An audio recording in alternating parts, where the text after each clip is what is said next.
Hello there. Uh, I'm I'm Matz, and the creator of the Ruby language, and uh, I'm awfully sorry that I couldn't uh, go to the RubyConf Taiwan physically. Uh, this year, yeah, I was going to attend the RubyConf Taiwan physically, but I the end of the last month, November, so some issue was found in my right eye in retina, and I had to get some kind of the operation. So don't worry too much. The operation was uh, done fine, and I'm I'm uh, I'm recovering, but and but to not to take the risk, so that I cancel the trip to the Taiwan. I, I'm I'm awfully sorry, but uh, I'm glad you are going to attend this conference, and this many people, and then show interest and love to the toward my programming language. So this year, I'm going to talk about the 30 years of Ruby. In fact, this year, 2023, was the 30-year anniversary of the Ruby language. I started developing Ruby in 1993, so that exactly 30 years ago. And it was kind of my hobby project. Uh, I started programming in when I was 15, and back then I used the basic programming language.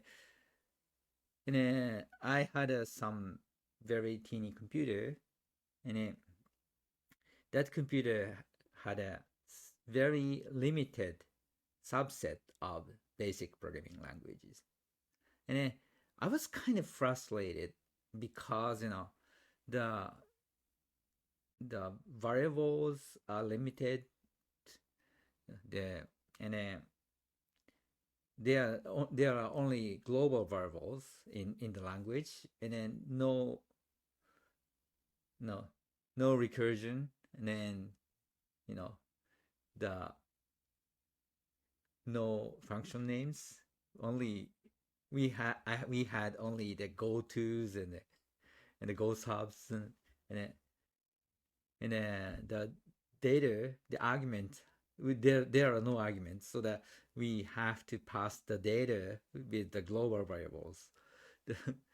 that that that environment, programming environment, was very limited. I was frustrated, but you know I didn't know any other programming languages, so that the I thought, no, the programming is kind of like a you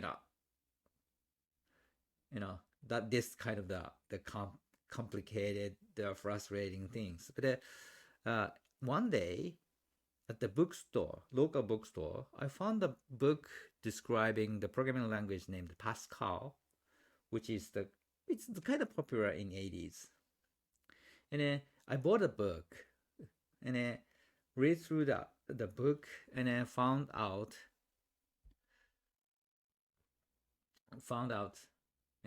there are so many programming languages, and the frustration I felt was kind of you know could be addressed by the design of the programming languages.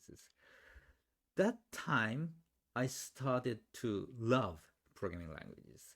I was very interested in programming language in general, so that I learned a lot about many, many, many programming languages. And then, you know, Ruby, my language, is a result of the my love toward programming languages. So that you can call me a language geek. So that I love not only Ruby language, but I love almost all programming languages, and I know many programming language trivias. That let me show you some of them, and lessons we can learn from these programming language trivias. So the first question is that what is the first programming language in the world?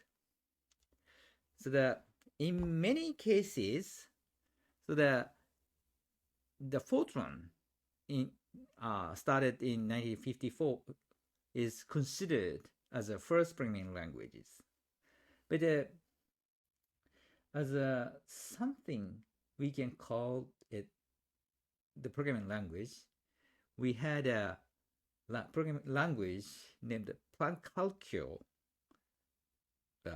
Maybe I pronounce it wrong, but it is German.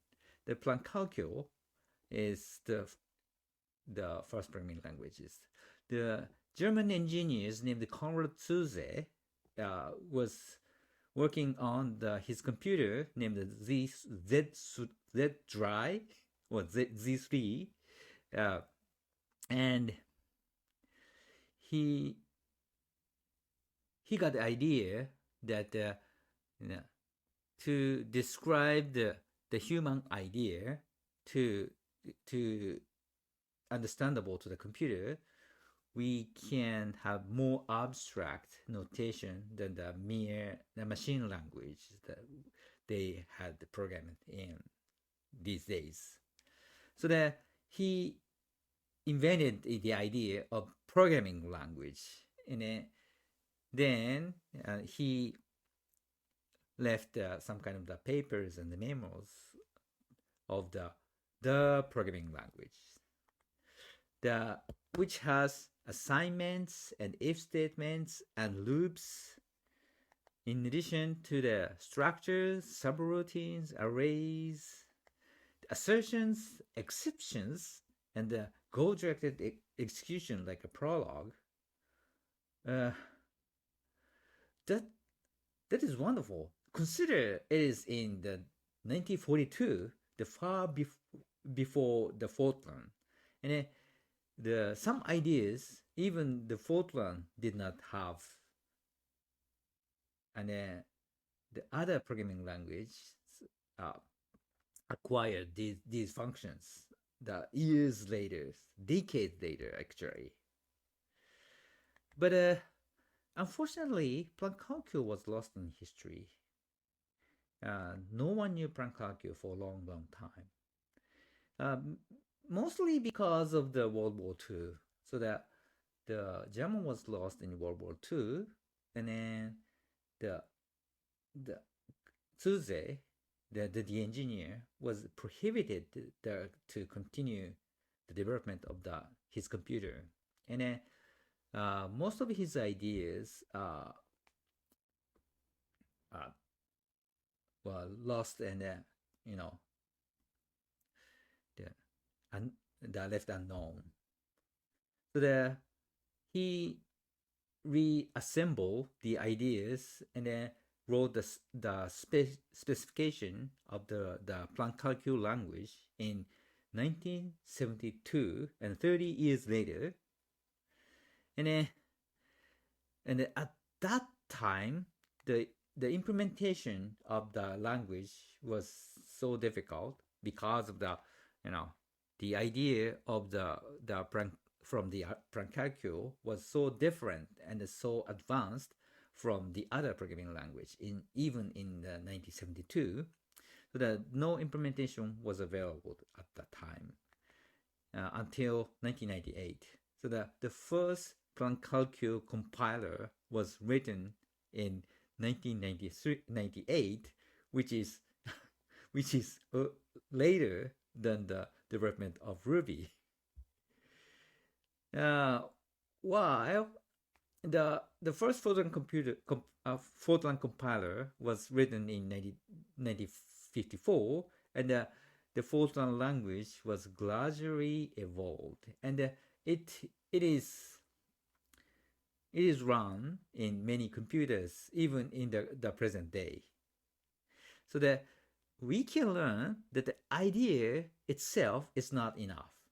So the idea is important, but the working implementation and the gradual progress, the evolution, gradual evolution is far more important than the mere idea. So that we have to provide the useful implementation, usable implementation, and then grow with the users. And that is the first lesson we can learn from the history of the plant calculus. The second question, what is the simplest programming languages? I mean syntactically. I can name few programming language in the sense of the simplicity, the Lisp language, Force language, and APL. All of those languages was born in 1960s. But none of them are popular now. Probably it can be explained by the quote from the Larry Wall, who invented Perl.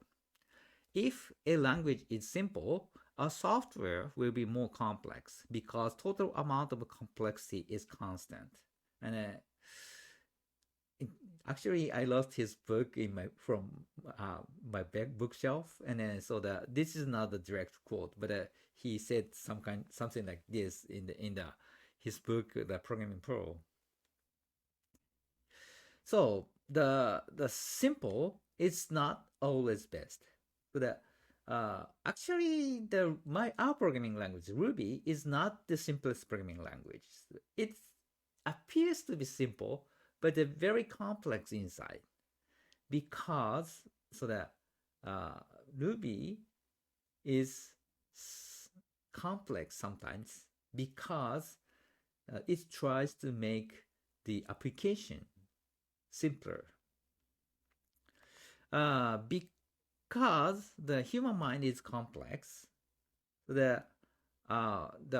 have to follow our mental model. So that the programming language that follows our mental model should be slightly more complex than the ideal, like Lisp. I have to name other notable programming languages. For example, the PL1, which try to combine the Fortran, which is used for the scientific computing, and the COBOL, which is for the business application. And then later, some engineers in the IBM company tries to combine those two languages in one. The other approach is the programming language named Ada. Ada was designed to provide functionality the good enough to write every application for the DoD, Defense Department of Defense in the United States. So that from the controlling the battleships, missiles, the fighters, and radars, machine systems, and the payment systems, everything from the DoD. And to implement everything, they need everything, every imaginable feature of programming languages. But I call it the creeping featureism. So that there are so many features available and imaginable. Then if we implement or if our programming language provide every feature imaginable, so that the programming language will grow, or your application will grow to implement every imaginable features. The system will easily grow big until too big to understand. So we have to, maintain the simplicity of the application or programming languages. The complexity is our enemy. So the bigger or not is not always the better. So I have to tell you about the other programming language so that we can learn lesson from. That is Perl. Yeah, Perl is our, the forerunner. And I learned a lot from the Perl programming language. Actually, the name Ruby is taken from the Joel, and that that naming scheme was taken from Perl. So the Perl was a Joel. The spelling is a little bit different.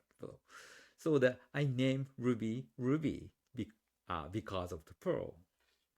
And the programming language Perl is 4 letters, and then Ruby is 4 letters. I learned the way he named his language. The Perl 1.0 was released in the 1986, so that some years earlier than Ruby. And then at the time I started programming Ruby, the Perl 5.0 was released. And then the current day Perl, present day Perl, is 5.38. So that in 30 years, so that they had a 0.38 versions. So that's something happened in the history of the Perl. So that let's examine it. In the year 2000, in the Perl conference like this, so that the core developer of the Perl programming language had claimed we are bored because at that time the Perl has some kind of the historical burden in the language specification, so that they felt some kind of the difficulty in making progress. So that, and so if they didn't do anything, so that the progress of the language will be hindered in any way. So some people claimed in the Perl community, we are unless we can come up with something that will excite the community, because everyone's getting bored and going off and doing other things. So they started new project to remove historical word from the language, and they collected the proposals named RFCs, and the Perl community are so eager to propose the language changes. Some of them are incompatible, and some of them are very drastic, and they had 361 RFCs. And the creator of the Perl language, Larry Wall, assembled these RFCs, and they compiled the 12 apocalypses, which is the design guideline in roadmaps and the specification of the new programming language. And then he named the new version of the Perl programming language he called Perl 6. So that Perl 5 was stay as they are, keeping compatibility, and then he was going to create a new programming language named Perl 6, and then which is incompatible but dramatically enhanced from the Perl 5. And then a few years ago, they renamed the Perl 6 to the Raku, And but unfortunately, after some some years, uh, we the Pro 6 nor Raku are very popular. The very only a very few people use the Raku programming language, even though Raku is very advanced and a very interesting programming language. So the one thing is that we have boring pitfall. So that it is the biggest enemy of the open source software or any project driven by motivation. So that yeah, people are boring, and the users will be boring. Developers will be boring if we don't make any progress or any interesting things in the community. So that open source software or any motivation driven software development needs to keep moving forward.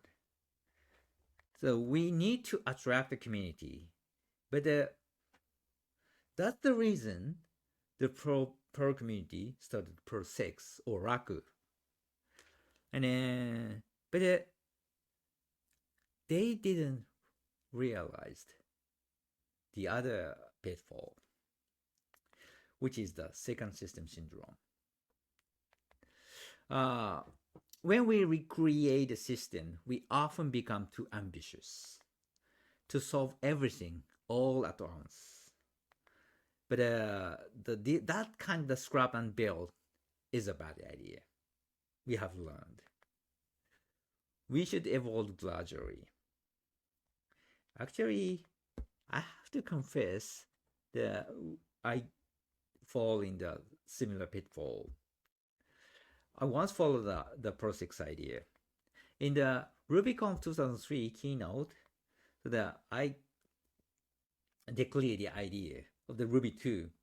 At that time, we had a Ruby 1.6, I guess, and then so that like Pro 6, so that I wanted to the language without any historical word, and then named it Ruby 2, like just like a Pro 6. And the Python community had a similar idea named the Python 3000, and it becomes the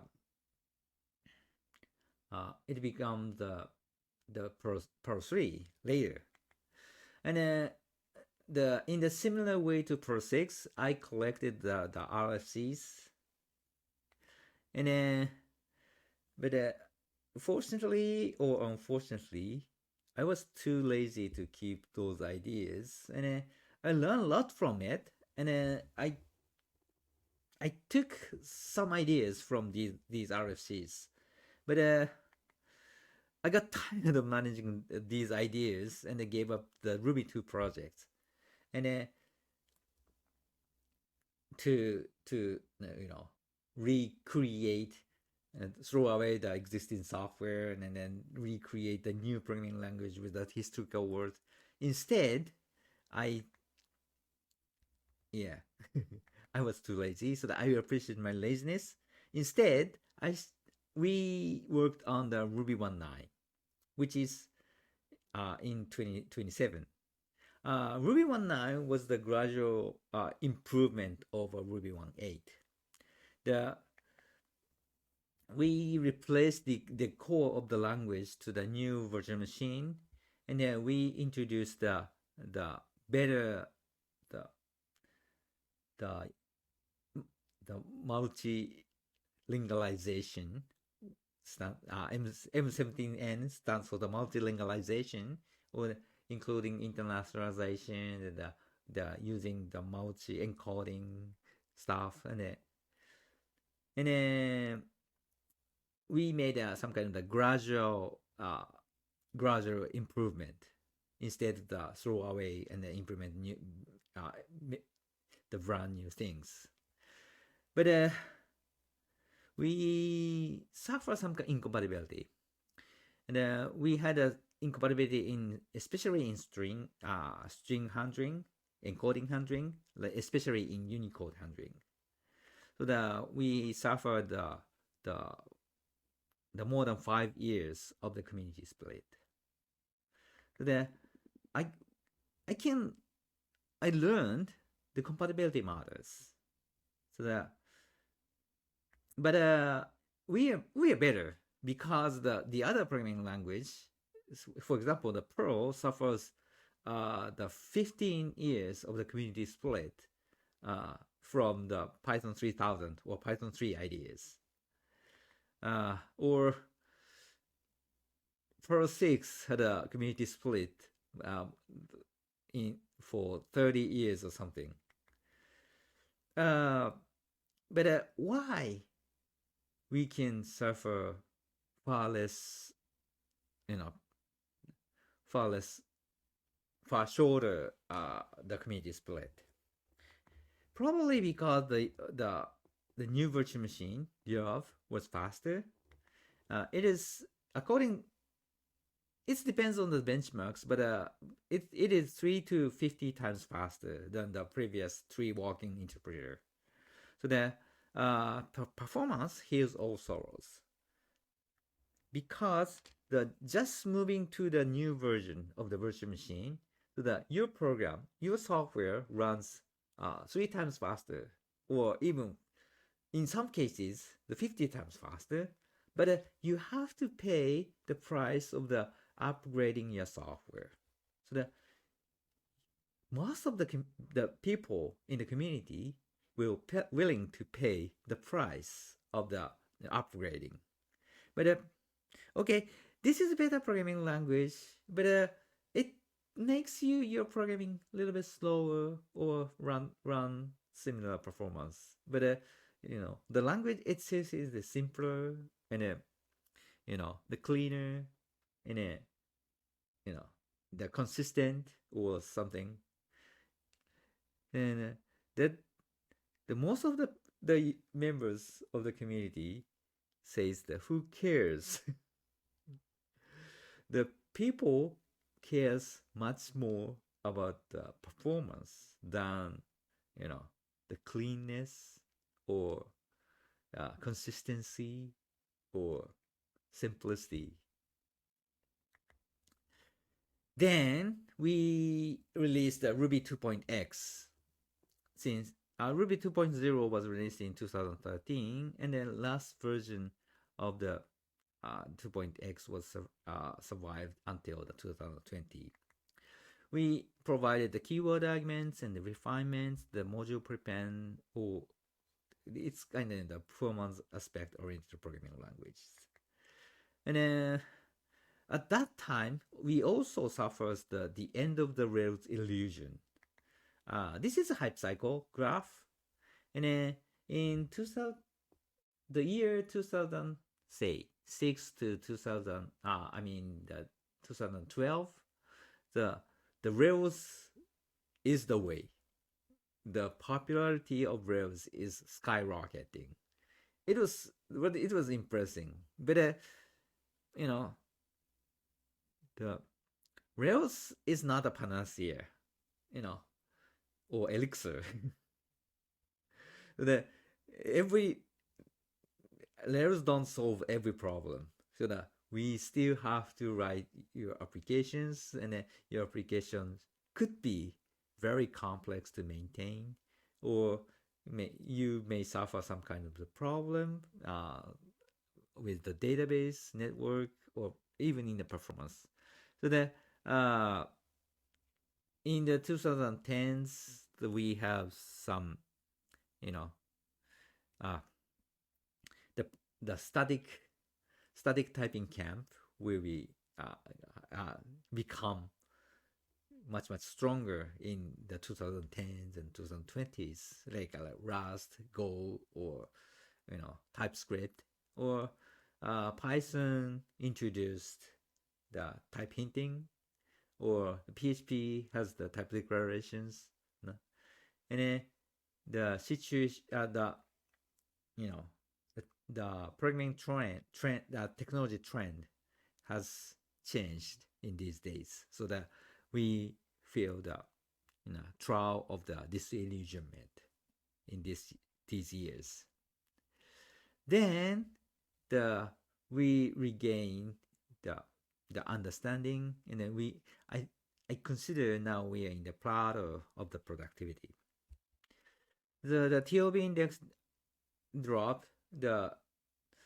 I think TOB index, the number 7 is the highest, but we are now in the number 17 or so. So some people claim that Ruby is dead, and then because Ruby gems have less GitHub stars on GitHub, or because Ruby doesn't have static typing, or because Ruby is no longer shiny language. But really, I don't think so. Any technology cannot stay shiny forever. Ruby has 30 years of history, and Rails is almost 20 years old. So more history, more burden, but it's still creating value.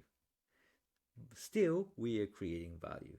So that I don't know exact numbers, but that's so many products as the purchased through the Shopify, and the we software industry are heavily rely on GitHub, and we have some recipe seeking in the cookpad, especially in Japan, and we so many we are creating so many values to the world. That's enough, we are.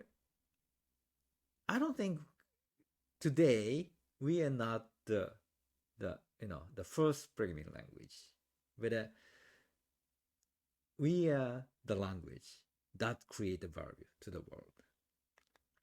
People come and go, so that some people get tired of the Ruby language and go to the other programming language, and that's okay.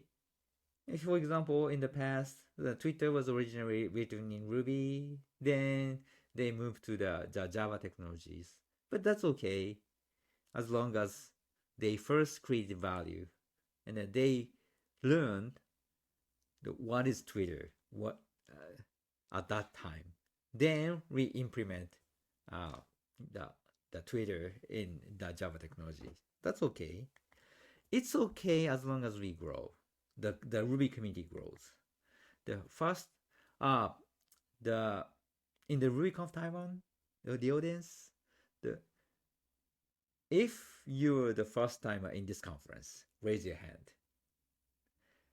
I'm sorry I cannot see you, but as long as we have first timers here, and as long as the audience here is creating the value, I'm satisfied. If we see hands raised, we have hope. Then Ruby 3.0 since 2020. We had the keyword argument improved to become the real keyword arguments, and we have pattern matching, we have JIT compilers, we have heat compaction, and better memory management. So I think this is today is the tipping point. We just as says, we are in the hype cycle, the product of productivity. But the stability is a trap. It might cause boring pitfalls. Only paranoid can survive. This is the Intel proverbs. How can we survive? How can we keep Ruby alive for next 30 years or next 100 years? Focus on lessons learned from the past. Lessons. So as I told you, the progress is better than mere idea. Simple is not always the best. Bigger, not always better. Beware of boring pitfalls. Beware of second system syndromes. Those are lessons. So I have some goals. The first one is the keep Ruby forever. That we are not going to add the type declaration to the language. We are not going to make the big syntax change to the language. We are not going to the big semantic change to the language. But we need to progress. The second promise is that we are going to keep moving forward, especially in the sense of the productivity and efficiency. What will happen in the Ruby community in the near future? That we are going to improve the productivity. In the past, the productivity from Ruby is taken from the language design. I'm good at language design. But these days, the programming productivity is not only come from the language design, but from the tools provided by the community. From language to tools. We have a lot of supporting tools right now. We have RubyConf, Steve, Sobe, Ruby LSP, and more. And by using those tools, we can be a lot more productive, so that we can be far more productive by using those kind of the supporting tools. So we core communities are providing try to support the supporting tools. For example, since Ruby 3.3 we are going to release soon, so that we provide the Prism, which is the new parser. The parser, which is universal, that means that you can use the same parser to the Ruby core, the Ruby version, Ruby interpreter, to by other tools. In the past, so that, for example, the RubyConf or Ruby LSP or other supporting tools use their own parser to the Ruby language. But since those parsers are independently developed, so that there are slight incompatibility in the parsers. But the Prism can be used as a gem, separated from the Ruby interpreter, so that other tools like RubyConf, the Ruby LSP, or others can use the same parser. So, and then since it is independent from the Ruby interpreter, so that you don't have to link the whole interpreter to the supporting tools. And then the Prism is error tolerant. That means that when we develop the Ruby programs, the tools have to parse the half-baked programs, under the development. So for the compiler, it is easy to say, okay, this is syntax error or something like that. But for the supporting tools like LSP parser, they should accept some kind of the programs with errors, so that it should be error tolerant. Now the Prism is used by the other implementation like a JRuby, Truffle Rubies, and Parser Gems, and a lot more. So the Prism and the new Parser API is provided the other implementation of Ruby language and the supporting tools far better and faster. And then the work of the Prism is sponsored by the Shopify. We pretty appreciate the Shopify work from the Shopify. And then the Steep and TypeProf, and then the Sobet, we are providing the static type checking without language change. And those works are sponsored by the Square, the Cookpad, and Stores Inc. In performance, we are improving the performance for years. And we have now JIT compilers, and we have memory improvement, memory handling improvement, and the others. And then these works are sponsored by Shopify and many other companies and individuals. And the concurrency, we are now in the multi-core age. Then, but we have the global interpreter lock, so that we cannot fully utilize the existence of the multi-cores. But we are improving the concurrency so that via the rafters and fibers. And then these works are sponsored by Cookpad, Stores, and other companies and individuals. So we have many things to be done to improve developer experience. And then a far future. But I'm not a prophet, so that I cannot foresee the far future. But maybe in 10 years, maybe we see the Ruby 4.0. With the Ruby community releases the new version of Ruby every year in Christmas. And then we stick to the single-digit versions, like the 3.3.0 or something like that. So in the current pace, we will have the Ruby 3.9 in 2029. So if we stick the single-digit versioning, the next year we will have in 2030 we will have the Ruby 4.0. But I'm not sure. The Ruby 1.x was ended in the Ruby 1.8. The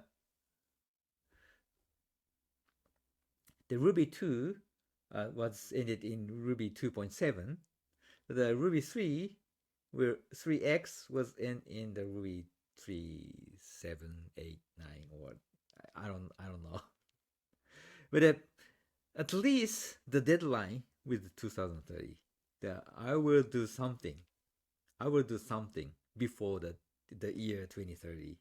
Maybe we change the versioning scheme, or the Ruby 3.10 or 11 or something like that.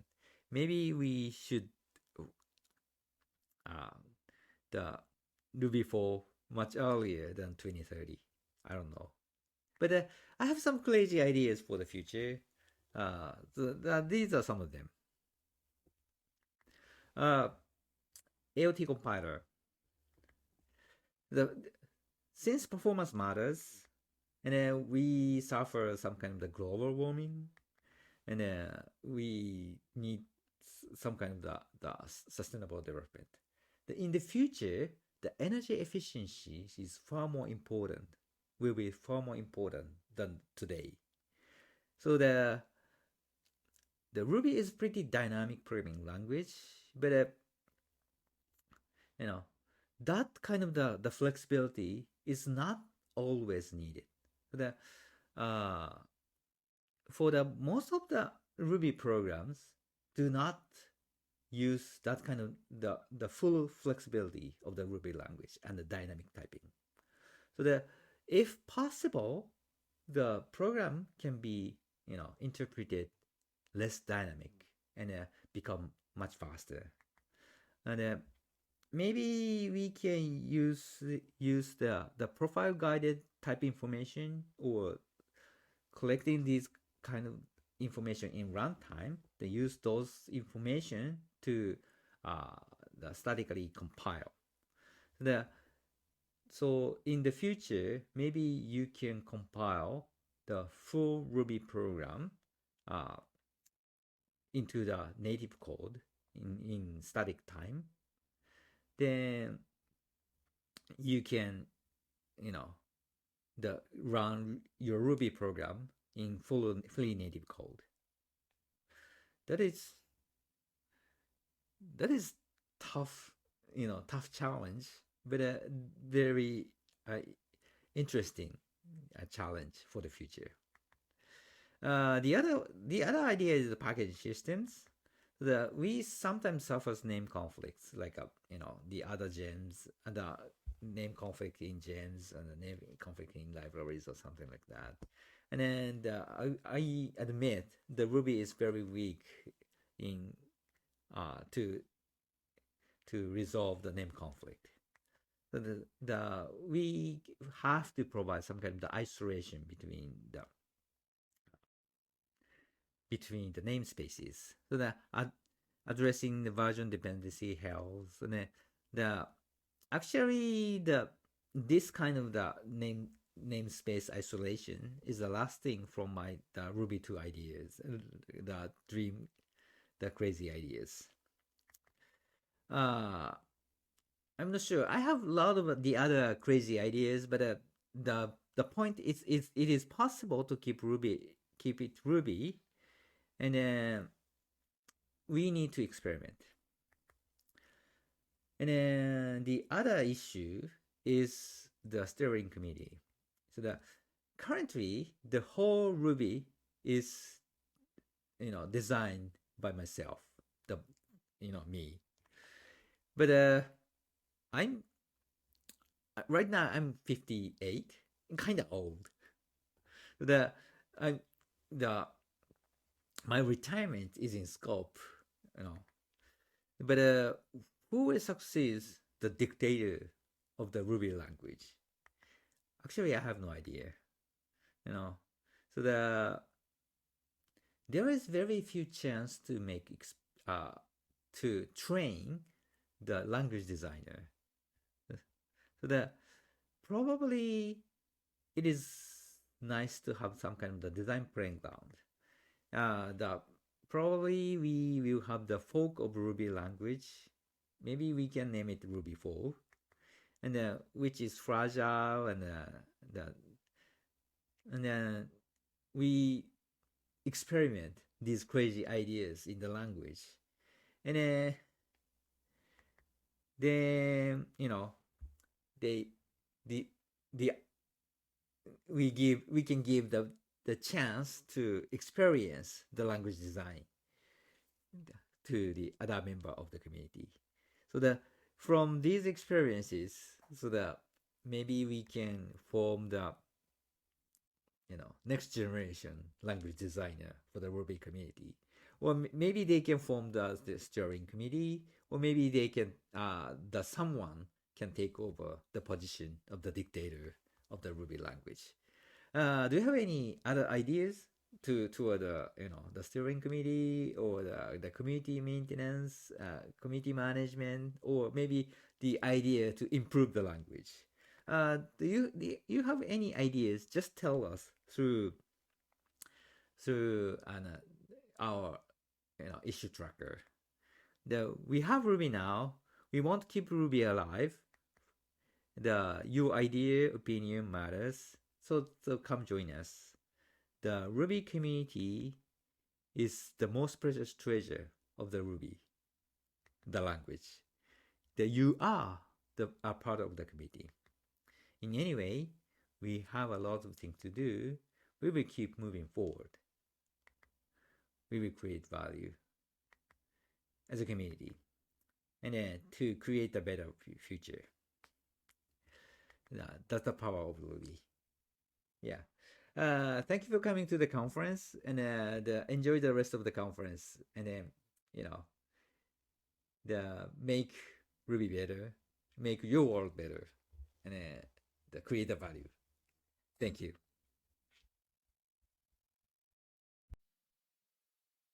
Okay. Now we are in a Q&A session, and we will maybe pick one person to ask questions. So if you have any questions, please raise your hand, and I will to send my microphone to your hand.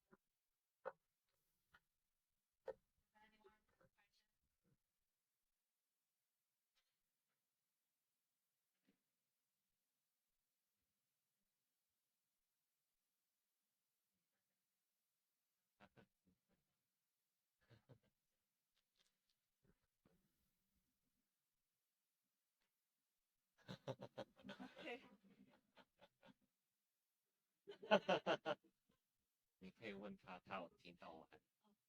you hear Matsumoto Hiroyuki-san?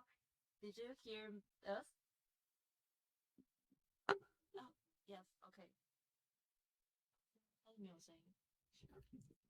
Yeah, can you hear me? We can hear you.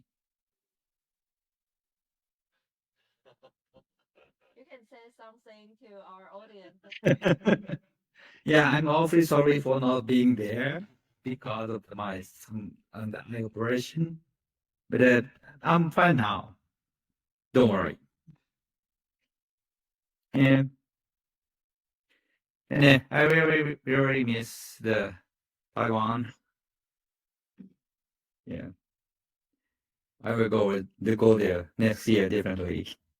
If you have the RubyConf Taiwan next year.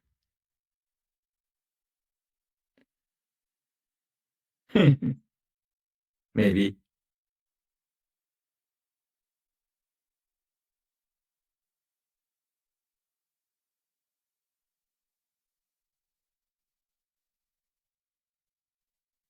Okay, thank you.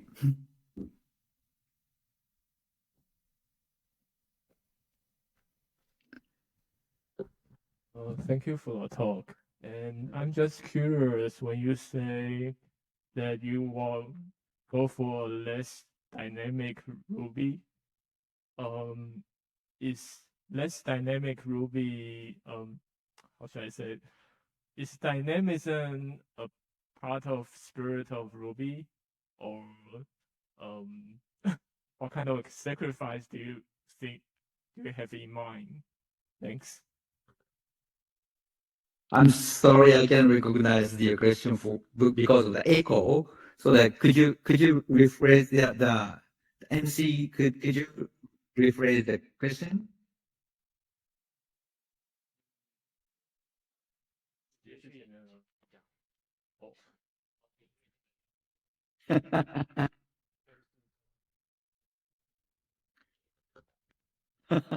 I'm sorry.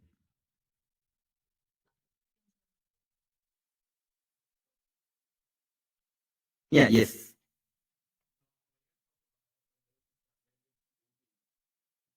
Yeah.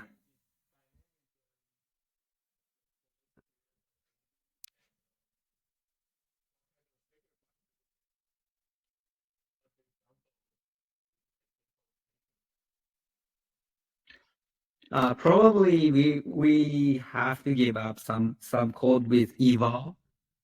The dynamic compilation from string should be abandoned in the AOT compiler, and then some other the metaprogramming stuff will be restricted. So most of the Ruby program does not use the flexibility of the dynamic programming language. So the most Ruby program runs without any changes. But those programs depends on some metaprogramming stuff, and the eval will be restricted, or maybe we need update some changes.